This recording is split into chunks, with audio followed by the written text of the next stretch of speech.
Jim Dunaway, Lance Taylor, Ryan Brown, and Rockstar.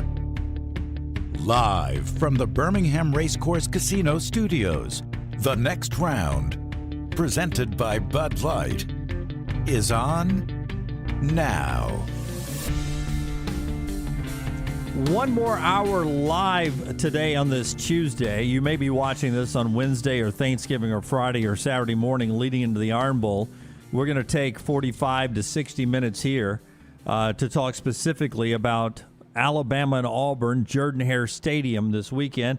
Jim Dunaway with Lance Taylor, Ryan Brown, Rockstar, Scott Forrester, and John Lunsford all with you today from our Birmingham Racecourse Casino Studios, presented by our friends at Bud Light. And this is the Johnston RV Iron Bowl special. Johnston RV in Coleman and Decatur. And it's that time of year again. It's always the game we look forward to for 365 days. But it's also a sad time because it's the end of the regular season of college football. All the good stuff is still out there for a team like Alabama, a trip to the SEC championship game, possibly the college football playoffs. But here's Jordan-Hare Stadium up this weekend, and it's the end of the road, last meaningful game of the year for Auburn, and a chance to throw everything to the middle of the table and see what sticks for the Tigers. You know, just so different how everything – a year ago, we knew Alabama was going to a college football playoff. Essentially, we knew that, right? Yeah. 3 weeks ago, Auburn was number 13 nationally and controlled their own destiny. And, you know, now it's, you know, Auburn's playing for, you know, a better bowl. And Alabama obviously is playing for their playoff lives. They really are. I mean, now you say that Alabama, and I don't want to get too deep into this, but they could lose this game, beat Georgia, and still be okay as a two-loss conference champion. I'm not saying that this game has no meaning. Trust me, I would never say that. I would agree with you. I think they're a shoe-in if they lost this game, it'd still beat Georgia. But this game still has tremendous meanings for the players that are playing. They understand the rivalry. They know that it's important to the fans.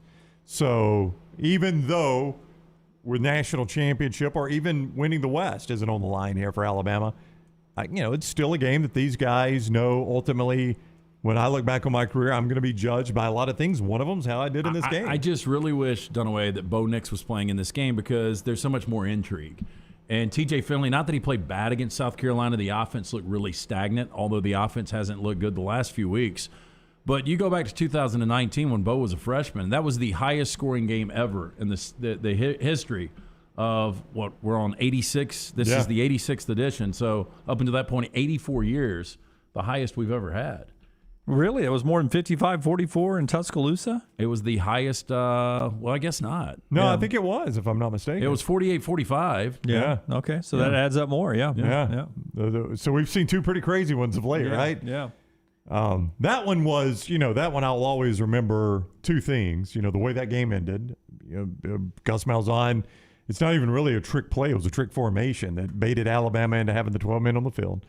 And number two, the individual performance by Jalen Waddle in a loss, one of the greatest individual performances we've ever seen in that game. And Mac throwing the two pick sixes. I mean, that was a wild, crazy game. You know, off the upright, I think it was from 30, right? Yeah. But you know, in that game, Mac Jones showed us enough the last time Alabama and Auburn played at Jordan-Hare Stadium to where we thought, man, you know, he actually played well in the loss. You take away those two pick sixes, which is hard to take away. He played good. Now, we never thought it was going to turn into what 2020 turned into.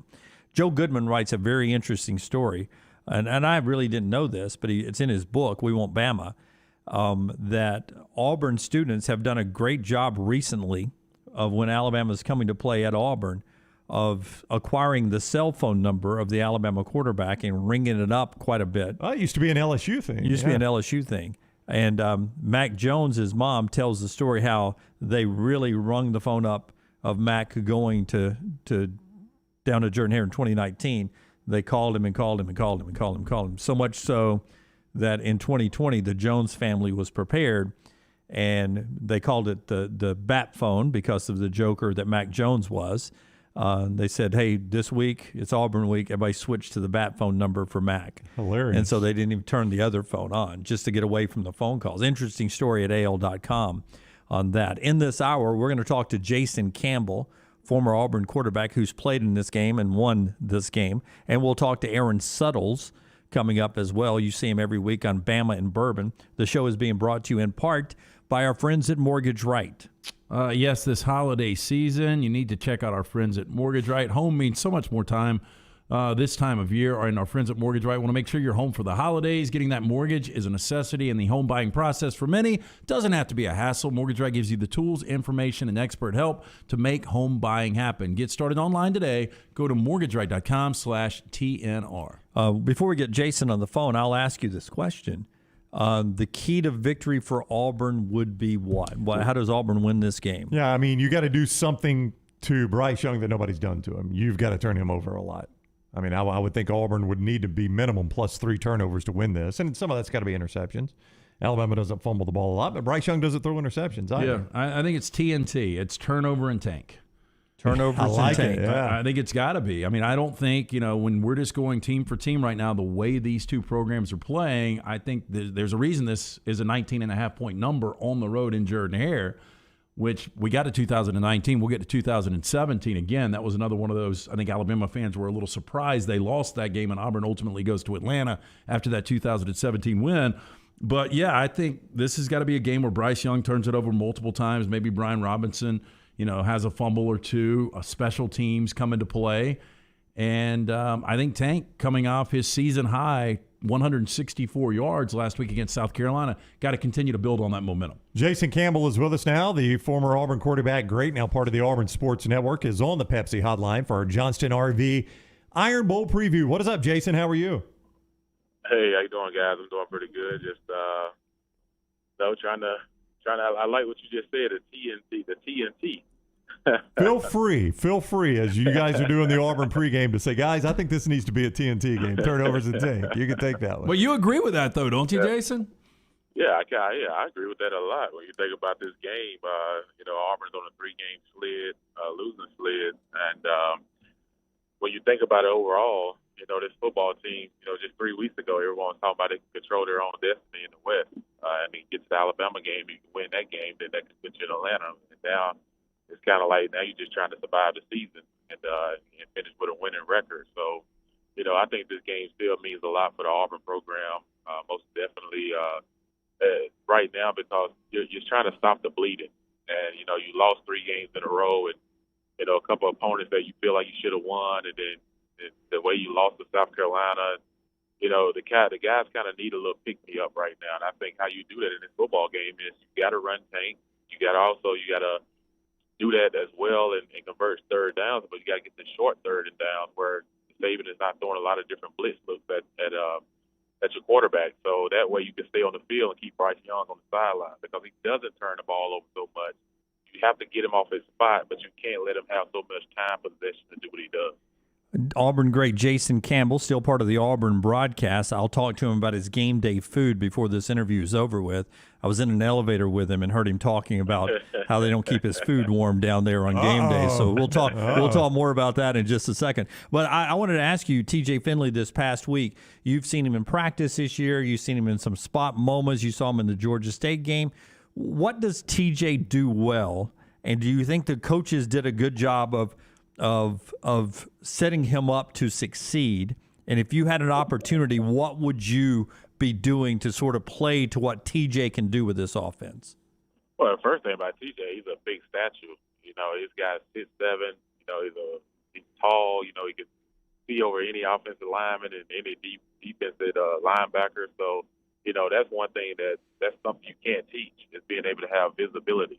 And when you think about him as a quarterback, the thing that he does well is he has a big arm, and he can fit some balls in there. You saw last week through a couple of skinny post routes where he put a little rope on the ball. So his arm strength is something that's not to be questioned. I think the one thing that can help him out is getting Kobe Hudson back would be one thing. Missing him last week I thought was a big loss for Auburn, especially in the passing game, because this was a guy that was kind of coming into his own. He had a big game against Mississippi State. He was catching passes and hits the M game, and so he was kind of like scratching the surface to become Auburn's number 1 receiver. And then also you don't have him a week ago. That kind of hurts you a little bit and everything. So I think for TJ this week in the Iron Bowl, he'll be a little bit, more equipped just because he has a full game underneath him. He came in the Georgia State game, but it was more like a half almost, but now he gets a full game, or he played in the South Carolina game. He gets to watch film, see the mistakes that he made, see some of the things that he can get better from a timing standpoint, a rhythm standpoint, and apply that to the Alabama game. And for him, this is a great opportunity. It's a dream to be a quarterback in the Iron Bowl. Not many get a chance to say that. And for a guy that transferred over from LSU, he knows that this game is a huge game in the state of Alabama. So I think for TJ, I go through a lot of RPOs with him from a standpoint of him running. That's not his strong strength. But I do think you can do some of those where those linebackers with the pull up, you can get some of those shorter throws behind them. Auburn great Jason Campbell with us on the Pepsi Hotline. I don't know how much Bryce Young you've been able to see this year, but if you're Auburn, I don't know how. I mean, teams have struggled to figure out how to defend him. If you pressure him, he's been really good against the blitz. If you lay back and play coverage, he can beat you with his legs. I know it's a mixture of both those, but that's kind of the trouble he presents to defenses. Yeah, I kind of like the LSU little game plan that they kind of did against him a little bit, where they dropped a lot of guys back in coverage from a standpoint, but they also was able to stop their run game. One thing that LSU wasn't able to do was capitalize on offense. If they was able to move the ball offensively, they would have had a chance to maybe upset Alabama. So you think about this Auburn game, one thing we have, we got a really two good running backs in Tank and Hunter. We also got, a defense. I feel like, for most part of the season, they've done a really good job. The Auburn wide receivers, you don't have to be elite. We've seen that to find some open space against Alabama at times this year. Tell me what you think about the Auburn receiving core going into this final regular season game. I'd say this. I'd say getting Kobe Hudson will be big. You definitely need him in order to have any kind of passing attack to affect the Alabama secondary and affect their defense. Now, it's not the defense of old that you're used to seeing from Alabama, but they are very effective at what they do.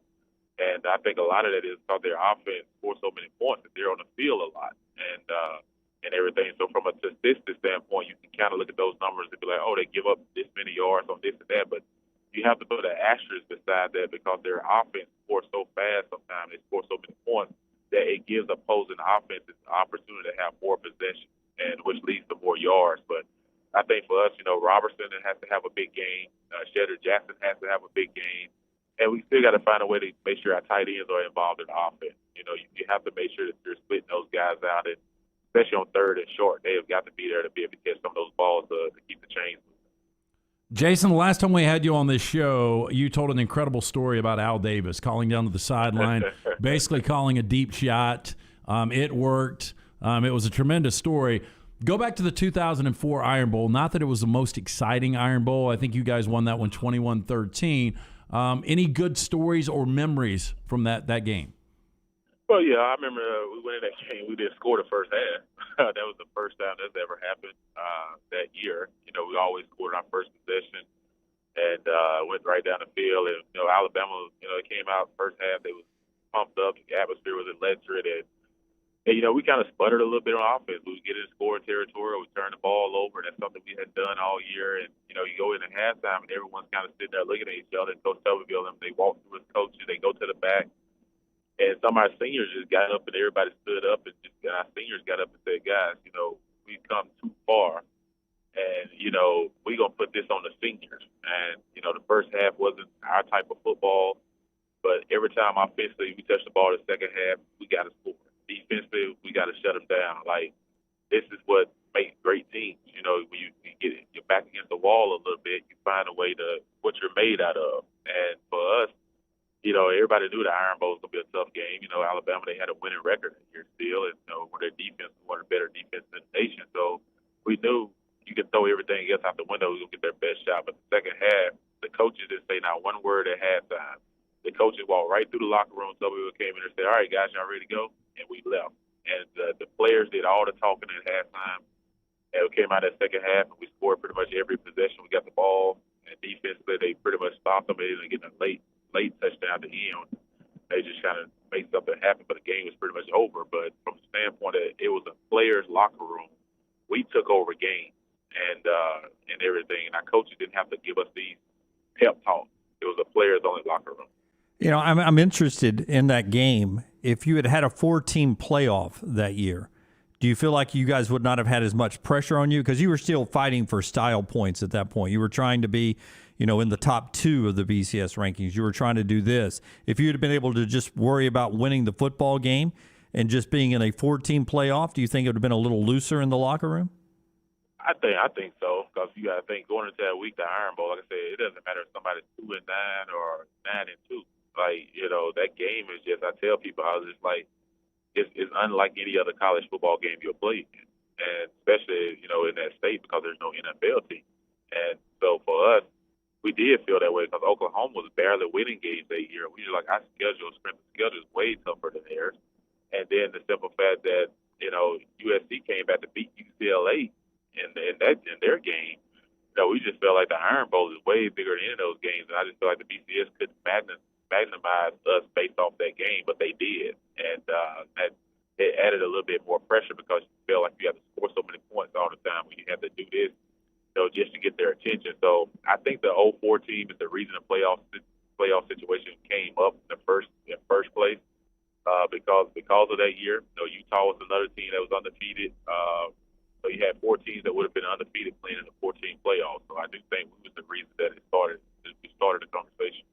And remember, you can hear Jason, Andy Burcham, the entire team coming up. Already Stan White, the Auburn Network on Saturday. Now, I forget which game. I think it was either the Georgia or the Ole Miss game. I'm in the elevator riding up. You finished your pregame duties. You're in up to the press box, and you have, I don't know where it's from, but you were excited about whatever food you had in your plate. And the guy in the elevator was giving you a hard time that you weren't taking any up for Ronnie Brown. You don't take care of Ronnie on game day? But, man, I was trying to watch Ronnie's calorie intake. The quarterbacks, we tend to stay a little slim. Running backs, it can go the other way pretty quick. But I would, they don't have any microwaves for us to warm our food up. So Ronnie, he don't like cold food. So me, I'm from Mississippi. I eat anything. But he's a little bit step above. So, but no, I enjoy food. We have a great time on the show, the guys and everybody. But it should be a great Iron Bowl. Regardless of what's happened the last couple of weeks, Auburn can win this game. They can get a sour taste out of their mouth, and the Thanksgiving food will taste a little bit better. The holidays will taste a little bit better for them. And before you go into a bowl game, you don't want to be on a 4-game losing streak. All right, it is a 2:30 CBS kick, 11:30 Auburn Sports Network airtime with Jason Campbell and the entire crew there. Jason, thank you so much for the time. Happy Thanksgiving. We appreciate it. Yeah, same to y'all. Y'all have a good one. All right, man, you too. That is Jason Campbell, the Auburn great, with us on the Pepsi Hotline. Interesting enough that it was one of his favorite restaurants that had saved him a plate of food as he was heading up.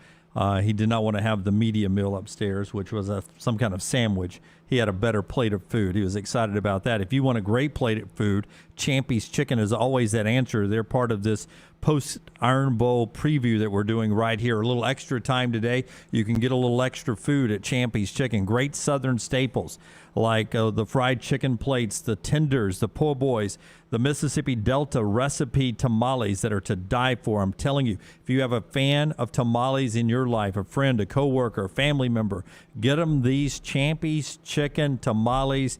They are the best I've ever tasted. Chicken on a stick as well, perfect for tailgates or office parties. Check it out online, champyschicken.com, right on Highway 119 in Alabaster. Right on the way to the big game, home for the big game, or right there for lunch or dinner at work. It's Blues, Brews, and Birds. It's Champy's Chicken.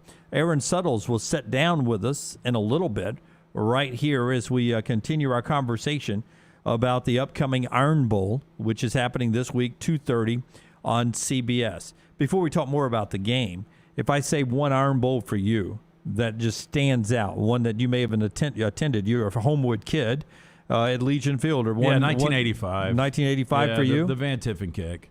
I went to the game with a big Auburn fan, and his dad was the former president of Samford, so he got really good tickets, and he would always take me to Sugar Bowls and Alabama-Auburn games, and so we had really good tickets, and I remember he was a huge Auburn fan, and just how deflated he was after Van Tiffen made that kick.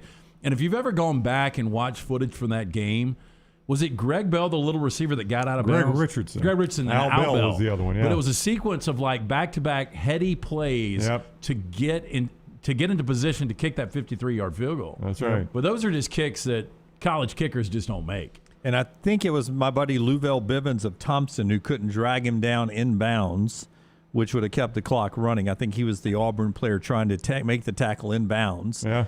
And the 52-yarder from Van Tiffen, one of the greatest radio calls of all time. I'll go two. I'll go an Alabama win and Auburn win for you. 84, the year before that one. That's the wrong way, Bo. And the reason it was so special to me was my first Iron Bowl, and my dad took me. And I'll never forget, we sat in the end zone opposite from where Bo went the wrong way. And just being in an Iron Bowl as a kid, man, was so magical to me. And then one of the best games I ever attended, I've been to a ton of Iron Bowls, but for whatever reason, 95 has always stuck with me. It was at Jordan-Hare Stadium, ESPN night game.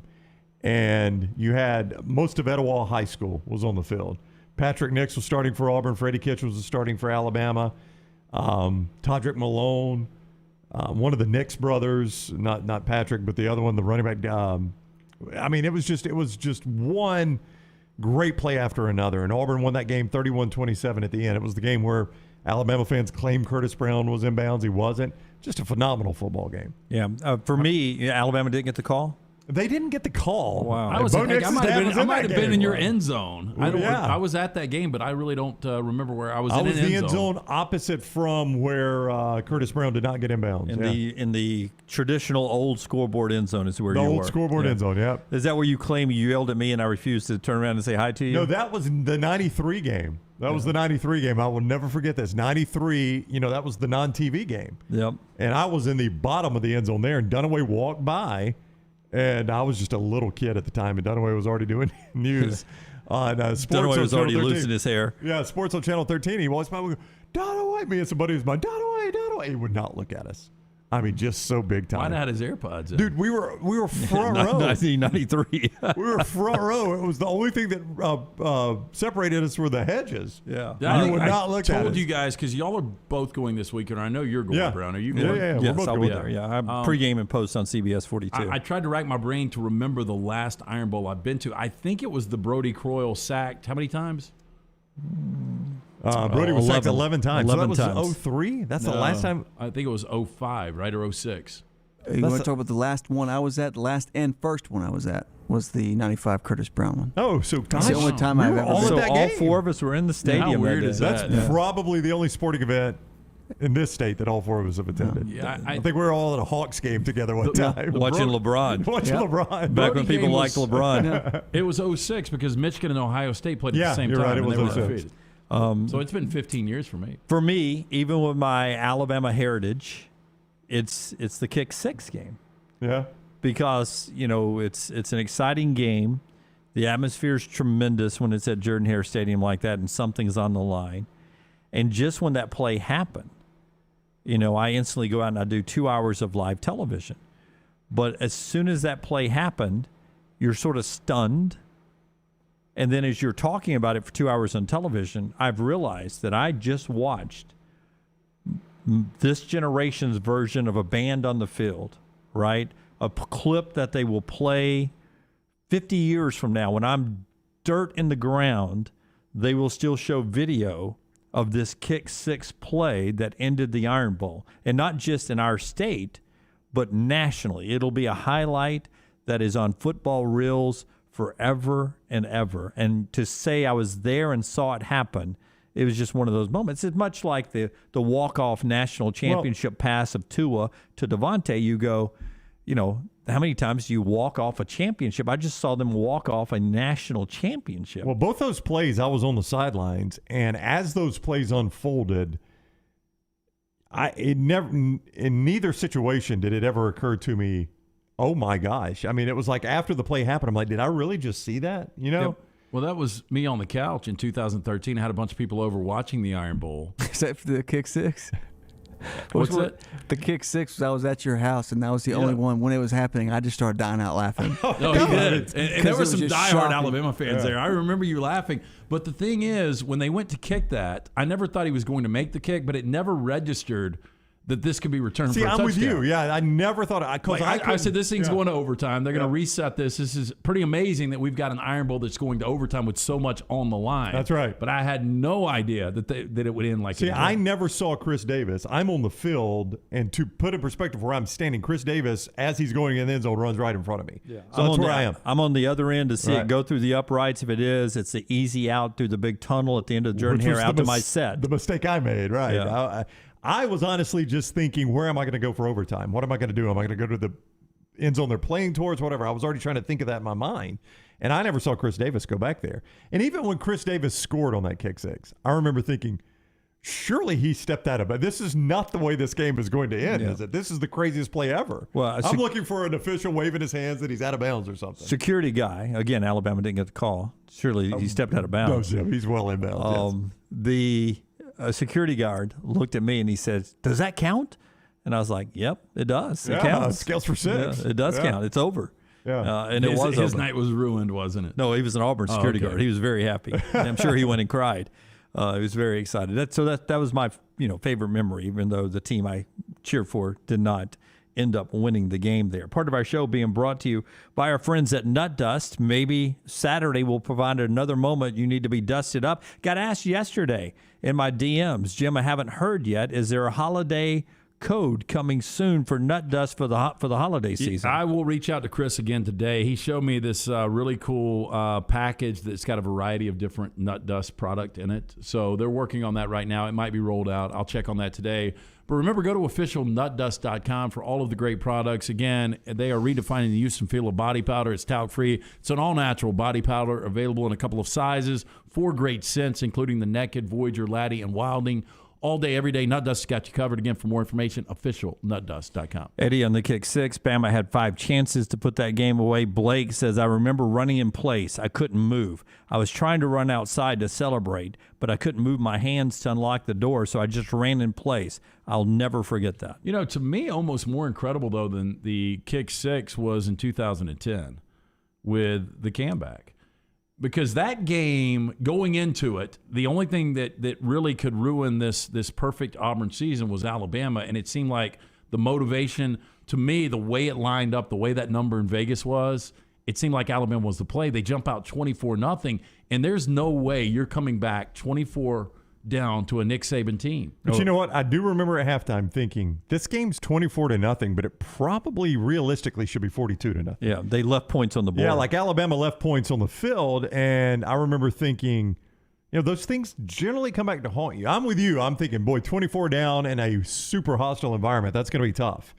But, it was 24-7, I think, at the half, right? But I remember when it was 24-0, thinking this game could easily be 42-0. Yeah, because was the right 7 not Mark Barron had injured the arm? He did, yeah. And they got the 7 right before? No, right coming out of the half. He couldn't reach up and make the defensive play. Abby Chen was sitting next to me, worked with me at CBS 42. We'd done the pre and getting ready to do the post. And at halftime, she said, well, this one's over, not the way I thought it would go. And not in landmine fashion, I didn't agree with her. I said, it's a long way from over. Yeah. And she had the job of covering Auburn every game that year. And I said, you've seen Cam Newton all year long.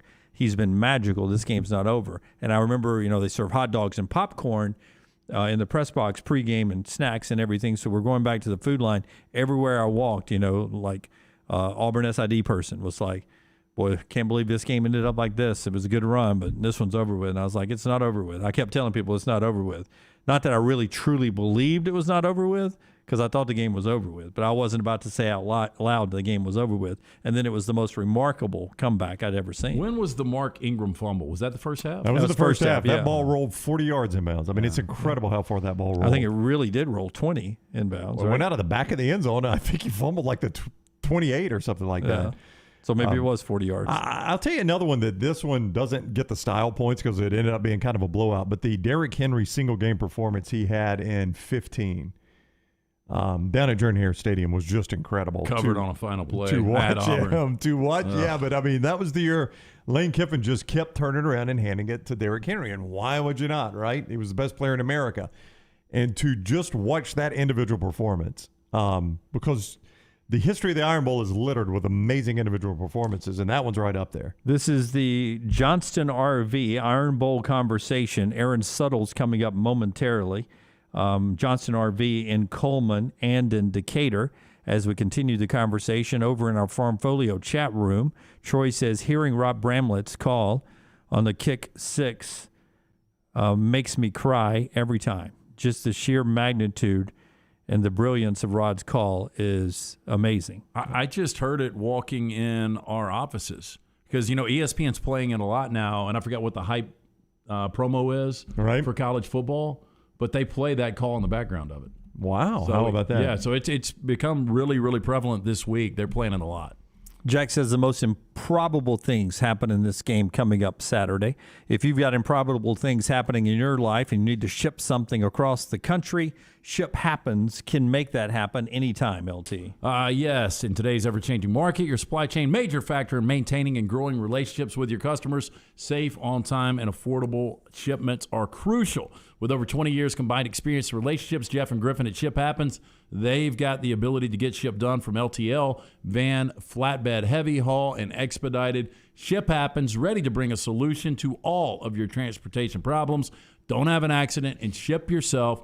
Call the guys at Ship Happens, 205-605-8101. Feels like the crazy things happen more at Jordan-Hare than Bryant-Denny, though, right? Absolutely. I mean, we just highlighted the 2010 game, which had a bunch of crazy stuff in it. But other than that one, name them. Well, the 55-44 game was pretty crazy, just the way that game played. Yeah.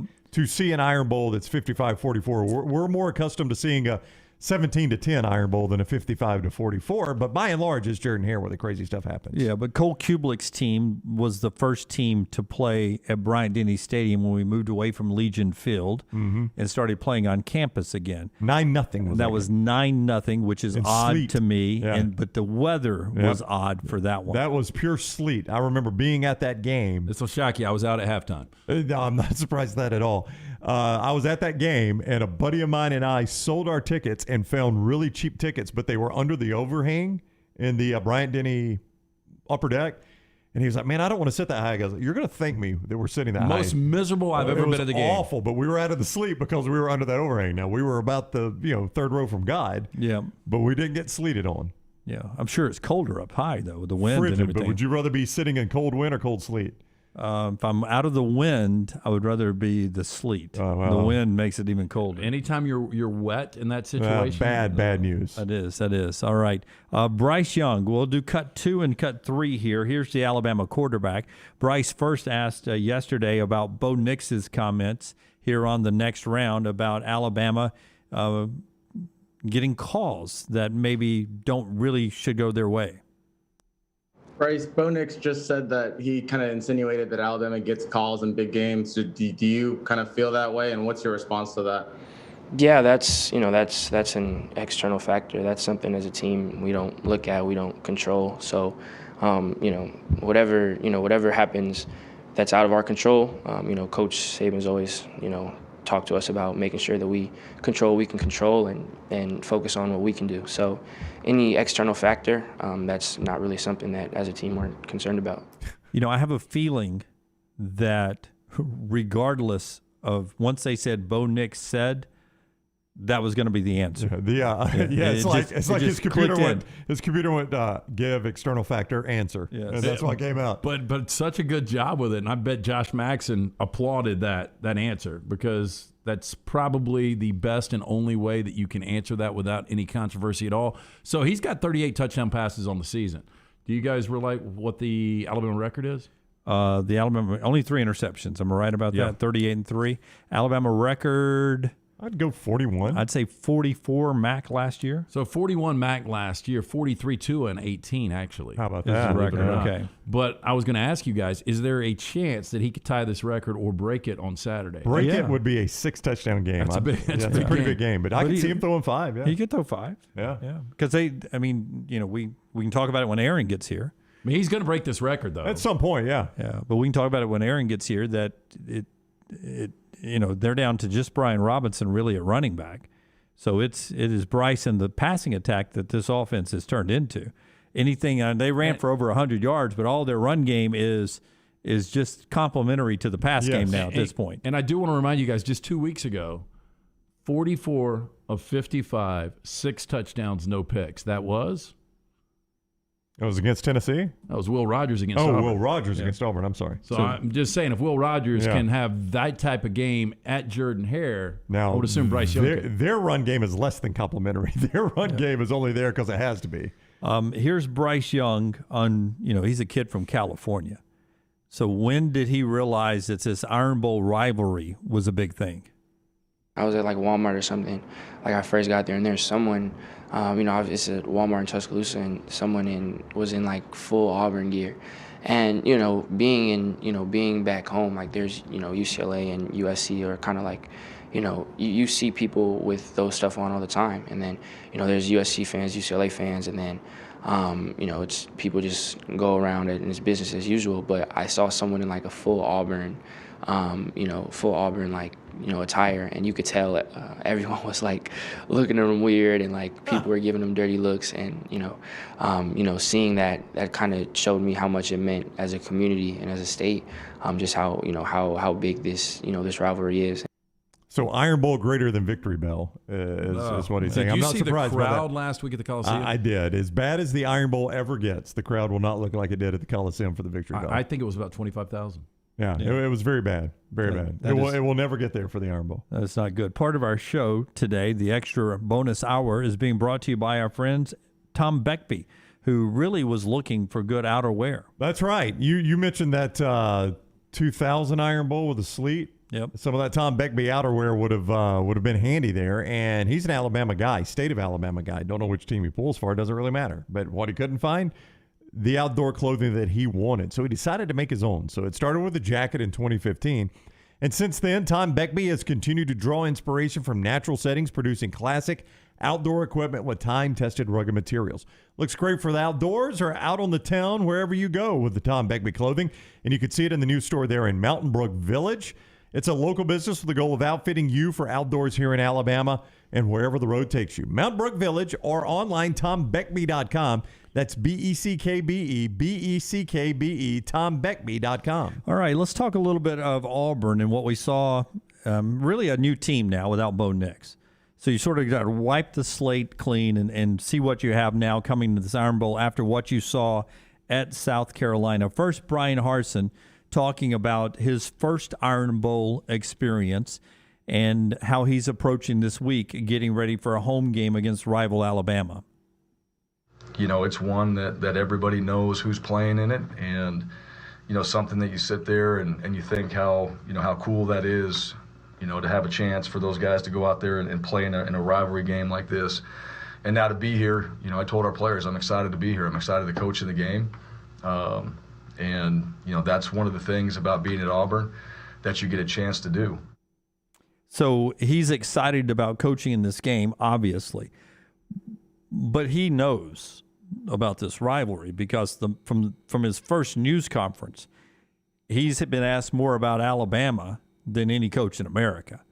I mean, he gets asked about Alabama and Nick Saban and going against the other team across state, all that, almost every news conference. Well, you can have success and not beat Alabama and get run quickly, or you can have average success, beat Alabama, and you can hang around. I mean, we've seen examples of that in the past. Nick Saban's won 34 consecutive games against coaches that he's played for the first time. The last coach to beat him first time they've ever matched up with Nick Saban. Oh, my gosh. Last coach to beat him first time to ever match up against him? He's won his last 34 against first-time coaches he's seen. Oh, my gosh, Lance. The last guy to do that would be... Dun, dun, dun. This will also show you the turnover in the SEC. Oh, so it's an SEC coach. I was even thinking out of conference. I'm going to say it was Urban Meyer 2008. You have any idea? I do not. This is good for Brian Harsin. It was Gus Malzahn in 2013. Oh, that was so obvious. That's like the Aflac trivia question when they ask it. You know it's one of the two teams. Yeah, the answer is either in the stadium or it's one of the two teams. Yeah. Champy's Chicken bringing us one more soundbite from Brian Harsin before we call it quits here with our bonus time today. Win your tailgates for the rest of this championship football season, including Saturday for the Iron Bowl, with Champy's world-famous fried chicken. Fresh to order, worth the wait if you want to call ahead and just pick it up to go. You can dine in or use their call-ahead drive-through window.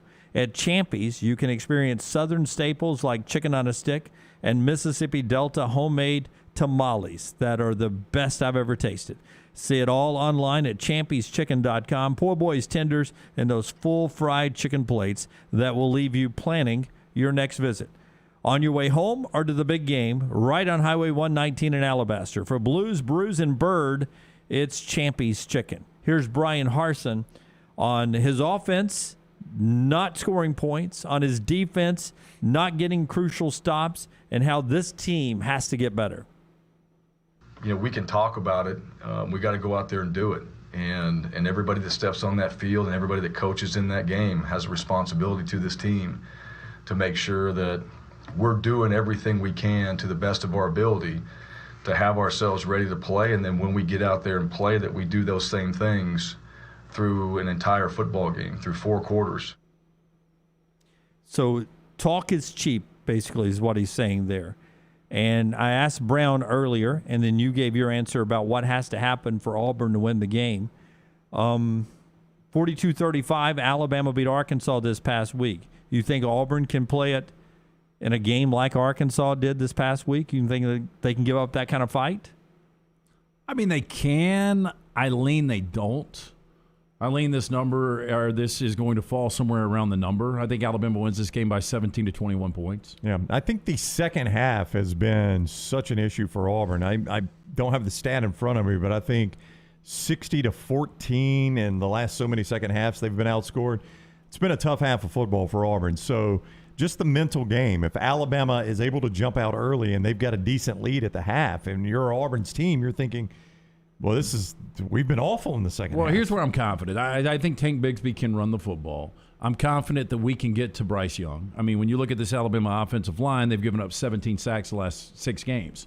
So if you can cause pressure, you can get them in some 3rd and 17s and maybe get off the field, control the clock with Tank, get a couple of the turnovers we talked about. I mean, look, we've watched this rivalry for years. I mean, crazy things happen. Our friend Bo calls Jordan-Hare the Indian burial ground. That's right. Crazy things have happened there. There's no doubt. But on the flip side, if you're Alabama, you feel like Will Anderson could have a field day. He could feast on J Finley, who's sometimes stuck in that pocket a little bit. I also worry about, though, the right side of Alabama's line protecting Bryce Young. Yeah, but I mean, if that's what Lance was talking about. But I think on the flip side, if you're Alabama, you feel like you can get after J Finley. You feel like Auburn doesn't have a game breaker at receiver, where maybe you're hurting a little bit with Josh Jobe in the secondary, whether he's injured or just not playing well. You could have Jalen Armour-Davis and true freshman Kool-Aid McKinstry on the corners. The flip side of that is Auburn doesn't have great receivers, especially if Kobe Hudson is still out. They don't, but as I asked Jason, there are times when Alabama's secondary is so not on the same page that you don't have to be an elite receiver. You just have to have a quarterback that can throw it to an empty space because they've blown the coverage. It's missed coverage. It's not me having to beat, a great throw against a great covered receiver, like happened many times against Texas A&M. Sometimes, like once this past week against Arkansas, it's a wide open receiver that's an easy throw and a walk into the end zone because there was blown coverage. It is. You might, though, get, 2 or 3 of those a game, maybe. And you got to capitalize on those because you just don't have receivers that are good enough to win very many one-on-ones otherwise. So to me, that's the challenge for all. I mean, Gus Malzahn loved to use trickeration in this game. He did. And we've seen Brian Harsin already, use some of that this year. Do you think he leaves it all out and we see some crazy calls this coming Saturday? You mean coach like it could be your last game at Auburn? Possibly, Dunaway, yes. Yeah, well, I mean, you've seen Arkansas and LSU burn them on fake punts and field goals. Why not keep it rolling, right? I think I would roll the dice. So 26 times Alabama ranked has played an unranked Auburn team. What do you think it is straight up? 26 Alabama ranked versus unranked Auburn? Yeah, in the Iron Bowl.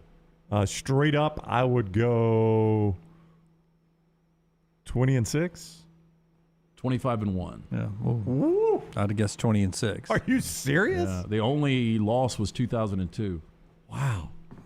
Well, that was the Trey Smith game. All right. That's our Iron Bowl special today, brought to you in part by Johnston RV and Coleman and Decatur. We appreciate Johnston RV giving you the Iron Bowl preview. All right. We are back live with you again coming up tomorrow morning, Wednesday morning at 9 a.m., and then we're off on Thursday. Everybody spending time with their family on Thanksgiving Day. Then back live on Friday to continue our countdown to our final regular season weekend. There's 45 good bonus minutes right here on a Tuesday on the next round.